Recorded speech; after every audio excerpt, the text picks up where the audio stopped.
азыр 350 миң сом сизге мамлекеттин акчасын берип жатабыз. Бердибек Эсеналиев айыл чарбасын каржылоо 12 долбоор аркылуу мал чарбасы үчүн 2 жылдык мөөнөт менен 10% чен менен 350 миң сом алууда. Өкмөт жакшы колдоп атат. 10% жоготпой оокат алып, мал алып. Оокат чыкса болот, жакшы.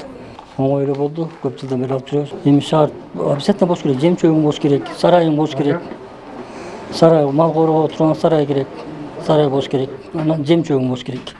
Калган оңой болот. Эмгек. Айыл чарбасын каржылоо 12 долбоор аркылуу насыялар РСК жана Айыл банктар аркылуу берилүүдө. Айыл банкына республикалык бюджеттен 2,5 миллиард сом бөлүнгөн. Банк аркылуу Ысык-Көл облусуна 346 миллион сом каралса, Айыл банктын Каракол Ак Суу району боюнча филиалына 90 миллион сом бөлүнүп, бул каражат дыйкандарга насыя аркылуу берилет. Биздин кардарлар, дыйкандар 150 миң сомго чейин күрөөсүз алса болот. 500 миң сомго болсо чейин уже күрөө коюш керек болуп калат. Быйыл өкмөттүн токтоо менен 10% менен бекиген, мөөнөтү болсо 2 жылга электрондук кезек бизде. Анан эч кандай кол менен тааныштарын киргизе албайт. Быйыл болсо биз жөн эле паспорт менен каттабай, эгерде кимде толук документтери даяр болсо, ошол кишилерди эле гана каттап атабыз. Баары ачык, келип туруп каттала берсе болот.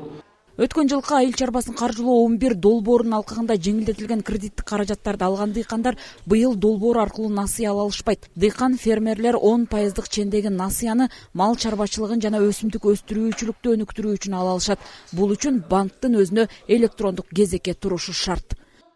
Салтанат Керимкул кызы, Нурлан Чойбеков, Ысык-Көл жаңылыктары, Каракол шаарынан.